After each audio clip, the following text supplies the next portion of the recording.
Com o lançamento da primeira temporada de Chainsaw Man, uma das jogadas mais arriscadas que eu já vi um estúdio fazer foi lançada junto. A Mappa decidiu que não ia só animar Chainsaw Man, mas também ia ser a produtora do anime, fazendo com que assim a esmagadora parte dos ganhos da obra iriam pro estúdio. Mas eles não investiram só nisso. Chainsaw Man teve 12 endings diferentes, uma para cada episódio, cada uma tendo clipe e música diferente. Olhando para trás agora, teria sido bem melhor 12 openings, visto que evidentemente são raros os casos de endings se destacando mais do que openings. Mas além disso, eles se aproveitaram no fato de que o Fujimoto, autor da obra, era fã de cinema e usaram isso para entregar uma adaptação bem mais cinemática. O que, olhando para trás agora, até que foi algo legal para se diferenciar dos outros animes, mas só nesse aspecto mesmo. Agora, com o fim do lançamento da primeira temporada, a única coisa que se falava da série era como a adaptação não combinava tanto assim com a vibe que o próprio mangá passava. Mas não se entenda errado, apesar de ter passado longe de ser um fracasso, a primeira temporada de Chainsaw Man seguinte, o próprio dono da Mappa, com suas próprias palavras, disse que o sucesso da obra não atendeu às expectativas esperadas para a empresa, e eu poderia passar um tempo explicando algumas razões para Chainsaw Man não ter se destacado tanto quanto poderia, além da maneira como foi adaptado. Mas logo após o fim da série, a confirmação de um filme adaptando o próximo arco tinha sido oficializada. 2 anos depois, o filme finalmente era lançado e, meu amigo...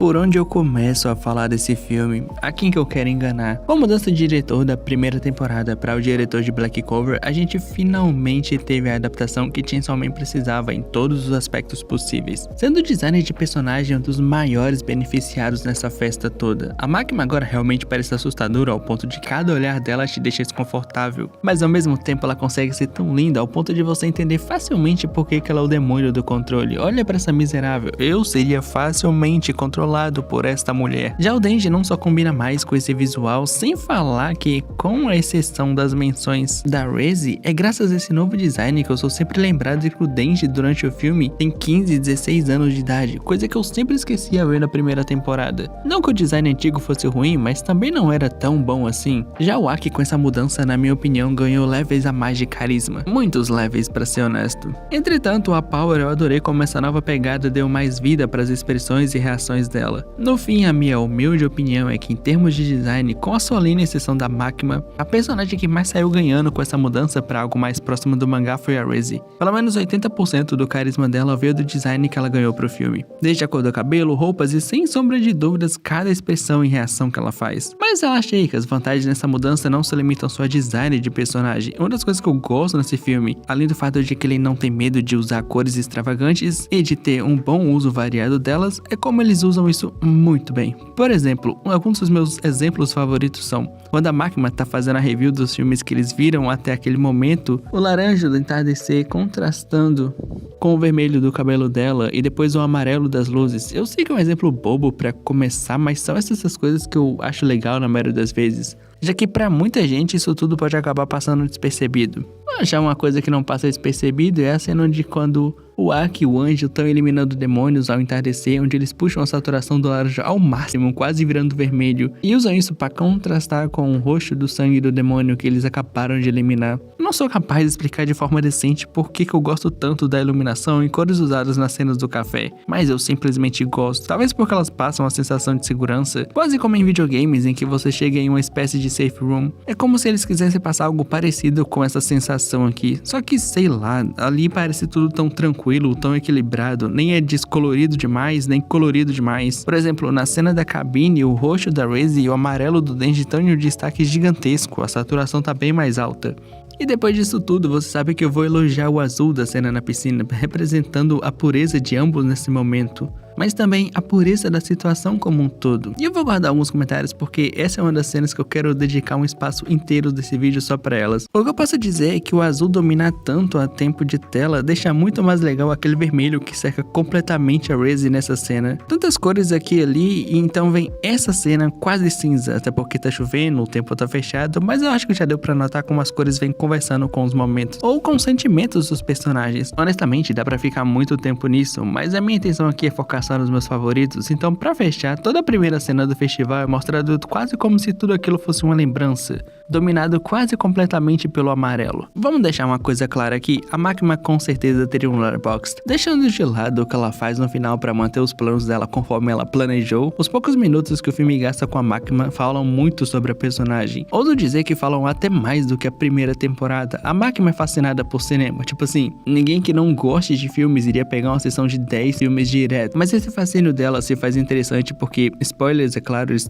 estão vindo pra vocês, só pra deixar claro, pra Makima não existe ninguém a qual ela considere um igual a ela, não existe ninguém que ela realmente respeite, com a única exceção do Chainsaw Man, e naquele momento era inalcançável pra ela. Mas em filmes, talvez porque ela via isso como um universo à parte, a história era diferente. Todas as coisas que a Makima sabia sobre humanos, relações, amizades vinham dos filmes que ela assistiu, já que ela não considerava ninguém como igual ao ponto de ter um relacionamento ou amizade, ou pelo menos alguém digno do tempo dela, mais ou menos. Quando ela chora, ela faz isso porque, diferente do personagem no filme, ela não tem ninguém a quem voltar, ninguém com quem ela tenha um laço de verdade, e isso é o que ela mais quer, alguém pra considerar como um igual. Por algum motivo, quando eu tava indo pra falar do Aki e o Anjo, o meu corretor sugeriu Horríveis, o que seria uma grande de uma blasfêmia, mas falando sério agora, eles são a dupla mais interessante desse filme. Pro Aki, o Anjo foi o ponto final dele, com a obsessão por vingança, onde basicamente ele se perde nisso. E é irônico que alguém a qual ele mal conseguia olhar por muito tempo foi o último gatilho pro Aki desistir de vingança e viver os últimos anos, meses, dias, quem sabe, ao lado das pessoas com quem ele formou laços recentemente. Um cara que desprezava demônios e te desprezava como um todo, sacrificou a própria vida pra te salvar. No começo, o Anjo nem mesmo se importava em tirar um homem da sua agonia, mesmo estando à beira da morte. Nas palavras do próprio Anjo, apesar da aparência, ele ainda era um demônio e ele gostava de ver o humano sofrer. Mas no final, ele não leva o Aki pra acabar com a Reze, pois a Reze importava pro Denji e o mesmo importava pro Aki. Fazer parte do assassinato de alguém importante pro seu amigo faria sofrer, e o Anjo não queria o Aki nessa situação. Um dos meus momentos favoritos da escrita do Denji definitivamente estão no arco da Reze. O Denji continua o filme com o mesmo questionamento que ele tinha lá no final da primeira temporada da série, se ele ainda tinha um coração, se ele tinha sentimentos. E a ironia de tudo isso é que a prova de que sim, ele ainda tinha um coração e sim, ele ainda tinha sentimentos é justamente a Reze.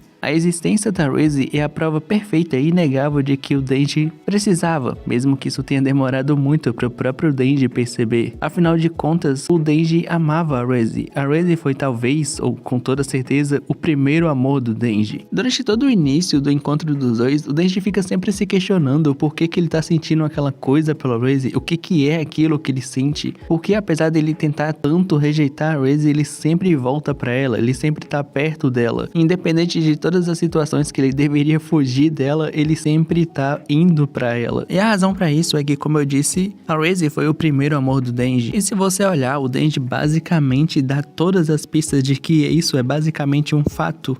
Ele não entende o sentimento que ele tá tendo, ele não entende por que ele tá tendo aquilo. A única coisa que ele sabe é que ele acaba sempre indo até onde a Reze tá. E uma das maiores provas de que o Denji realmente teve a Reze como seu primeiro amor é o fato de que em nenhum momento, por uma boa grande parte do filme, o Denji tem algum pensamento sexual na Reze. Ele nunca vê a Reze além de uma garota fofa, da qual ele, sem perceber, tá se apaixonando profundamente. O único momento que ele tem um pensamento mais impuro, digamos assim, mesmo na escuridão da noite, ele acabou tendo visto ela pelada, então a partir daí também não tem como julgar o Denji por ter imaginado alguma coisa a mais com ela. Mas antes disso, o cara que basicamente fazia qualquer coisa por um beijo pra dormir com uma mulher, simplesmente não conseguia por nenhum momento imaginar a garota que tava dando mole pra ele de alguma maneira sexual. Ele realmente, sem perceber, só via isso de uma maneira romântica. O engraçado de tudo isso é que o Denji nunca disse não para mulheres que só estavam usando ele e ofereceram para ele o mínimo do mínimo em troca de coisas que acabavam sendo mais absurdas do que começaram quando elas pediam. Enquanto isso, o Denji simplesmente rejeita a Reze, sendo que o que ela ofereceu era tudo o que ele sempre quis há um certo tempo, uma namorada, uma possível vida tranquila e feliz. E é engraçado olhar para trás e ver que o Denji rejeitou uma pessoa que amava ele, mas sempre disse disse sim pra pessoas que só estavam interessadas nele de alguma forma. Porém, pra ser justo com um garoto motosserra, isso acaba sendo uma amostra bem grande da evolução do Denji. Se fosse antes, o Denji teria largado tudo e seguido com a Reze. Mas agora ele começa a pensar que talvez não faça muito sentido ele largar tudo por uma garota que ele acabou de conhecer. Como o próprio Denji fala, ele agora tem uma casa, tem pessoas que por mais que sejam bem excêntricas, ele pode considerar próximas a ele tem uma vida boa. E como ele mesmo diz, finalmente ele tá podendo sair sem vigilância. O que, se você for parar pra pensar, é o básico do básico, mas isso foi uma coisa que o Denji nunca teve. É engraçado pensar que o Denji precisou destruir uma cidade inteira junto com a Reze pra perceber que ele gostava dela, e ele gostava realmente muito dela, ao ponto que ele, depois de entender os sentimentos dele, pelo menos um pouco, ele tinha decidido largar tudo, deixar a vida de um rato da cidade que ele tanto gostava. Afinal de contas, isso significaria que ele poderia ficar junto da Reze, e ele estava disposto a fazer essa troca.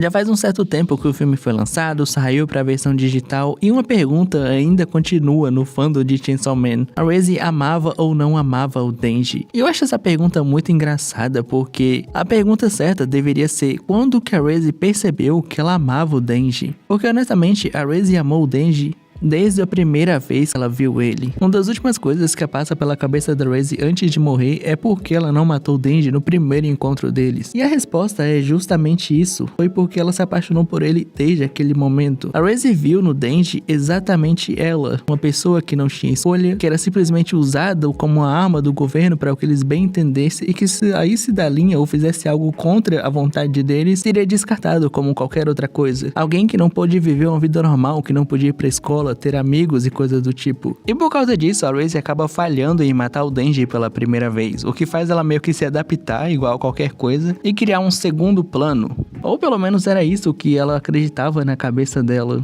Quando o Denji começa a frequentar o café que a Reze trabalhava, a Reze acaba soltando que o Denji meio que sempre ia lá e escolhia a mesma coisa, mesmo não sendo tão bom assim. O que é um jeito interessante de mostrar pra gente que já fazia um bom tempo que o Denji tava indo pro café sem literalmente falar: ei, você já vem aqui tais dias e não sei o que. Mas o que eu mais gosto nessa cena, duas coisas em específica, é: provavelmente a ordem que a Reze recebeu foi de pegar o coração do Chainsaw Man da forma mais discreta possível, sem chamar muita atenção pra facilitar a fuga dela. Então ela precisava criar uma situação onde ela e o Denji estariam sozinhos de novo o máximo possível. Só que ao mesmo tempo ela precisaria meio que ganhar a confiança do Denji, fazendo com que ele confiasse nela e abaixasse a guarda. E aí começa todo aquele papo que a Reze tem com o Denji de ele nunca ter ido pra escola, de que isso era errado. E durante todo aquele momento em que ela falava isso lá no café, obviamente era atuação, era fingimento da Reze. Porém, com um pouco de verdade que nem ela sabia disso. Já que um dos meus detalhes favoritos em Chainsaw Man é que a coisa da Reze estudar, fazer as atividades de escola era só um disfarce, só que você podia ver que ela realmente fazia as atividades, ela respondia as questões, porque inconscientemente a Reze acabou gostando daquilo. O que era só fingimento e uma fachada para a missão dela continuar, acabou sendo um dos poucos prazeres de felicidade que a Reze teve. Por mais bobo e meio que desnecessário ela levar muito a sério aquilo, a Reze realmente se divertia,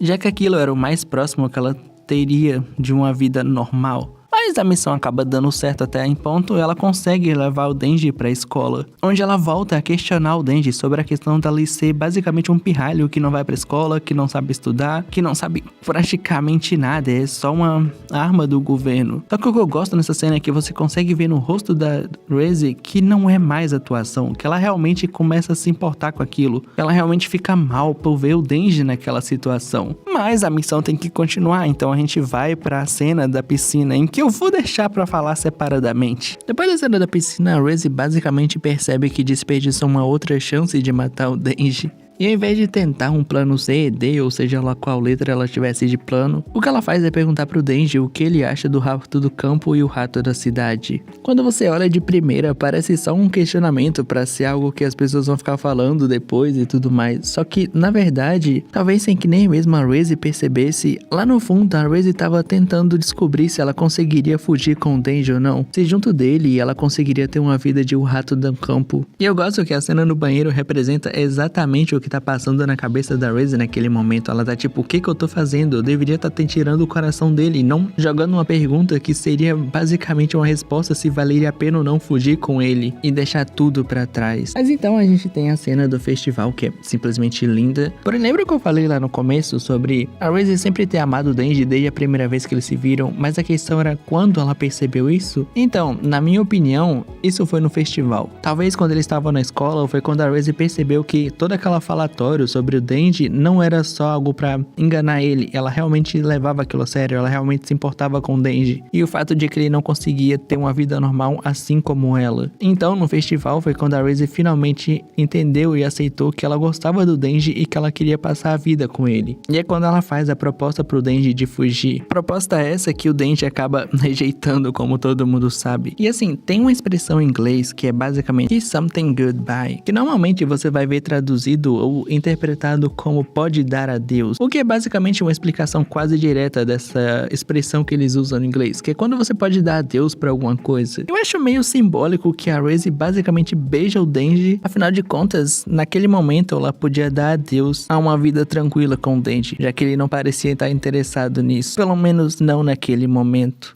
O filme da Reze é basicamente aquele tipo de filme que qualquer aspecto que seja você consegue fazer um vídeo inteiro sobre. A trilha sonora, meu amigo, até hoje eu tô tentando superar em The Pool. E nem vamos começar a falar sobre Jenny Doe, porque aí a coisa vai piorar absurdos. A animação? Pelo amor de Deus, foram 40 minutos inteiros de luta, quase sem interrupção nenhuma, e as interrupções fazem todo o sentido. Se eu fosse destacar algum momento do qual eu simplesmente acho fantástico, definitivamente é a sequência de ação do prédio. Meu amigo, o que foi aquilo? Mas quanto mais eu penso em Chainsaw Man no filme da Reze, mais eu volto a justamente a Reze e ao Denji. Uma das minhas duas cenas favoritas desse filme são definitivamente a cena da piscina, como eu já falei. Porque se eu fosse resumir tudo aquilo em uma única palavra seria pureza. Toda essa cena onde tem dois adolescentes andando, simplesmente você não consegue pensar em absolutamente nada, a não ser dois pirralhos que nunca tiveram uma vida decente, uma vida que era deles, finalmente se divertindo e simplesmente sendo eles, vivendo normalmente. Não existe nenhum pensamento, nenhuma intenção errada de nenhuma das partes ali. O Denji em nenhum momento quer ter alguma coisa mais corporal com a Reze. Em nenhum momento algum pensamento desse passa pela cabeça dele. E se você sabe o tipo de personagem que o Denji é, ou melhor dizendo, a trajetória dele, você entende o peso dessa cena. E o peso dele simplesmente não tá nem aí pra qualquer coisa sexual com a Reze. Já a Reze não tem um pensamento errado do tipo, eu preciso tirar o coração dele o mais rápido possível. O plano tá indo exatamente como eu planejei. Não, ela só tá aproveitando aquele momento, se divertindo e sendo feliz com o Denji. O azul, como eu disse, domina completamente essa cena e, bom, seguinte a minha pesquisa, o azul também, ou melhor dizendo, a cor azul também, além das várias interpretações, tem como a pureza um dos seus simbolismos. Caramba, até a música que toca de fundo tem exatamente essa vibe. In The Pool é simplesmente... Na verdade, a música ela vai de Jarvis, desce mais uma que eu tô precisando, pra exatamente o que eu disse até agora. Uma pureza absurda na música.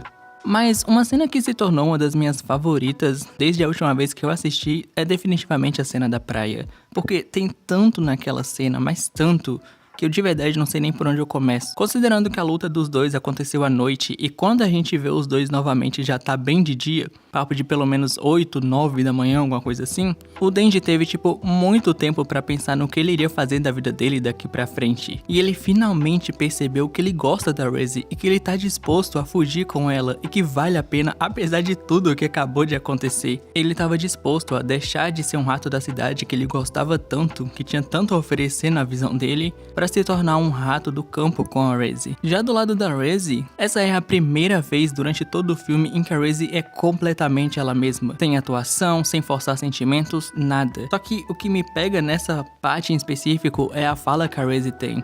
Ela diz que tudo que ela fez até então, todas as falas, as risadas, até mesmo quando ela tá corando, foi uma atuação. E essa é a verdade mais mentirosa que eu já vi ser contada em uma obra de ficção. Deixa eu explicar. Ela não mentiu, ela realmente estava atuando. Na cabeça dela era única e exclusivamente atuação.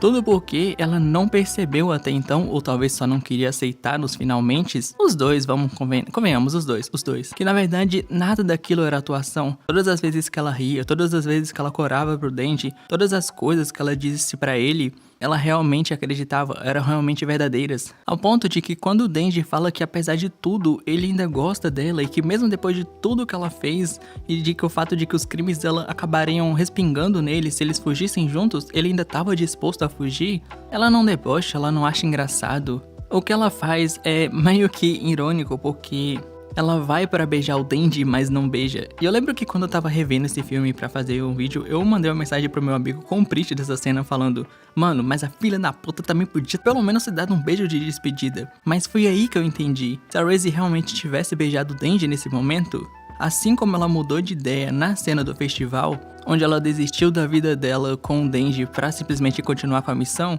aqui ela desistiria de fugir pra ir viver com o Denji. Só que infelizmente, como a gente sabe, ela mudou de ideia tarde demais. Eu tinha uma grande expectativa pra Chainsaw Man no arco da Reze assim que o trailer foi lançado, porque eu falei, caramba, eles vão assumir a vibe que o mangá tinha na animação. Mas eu não esperava que eu simplesmente ganharia um dos melhores filmes já feitos até hoje. Toda vez que eu assisto esse filme, eu descubro uma coisa nova, eu analiso uma coisa nova, você vê um detalhe diferente.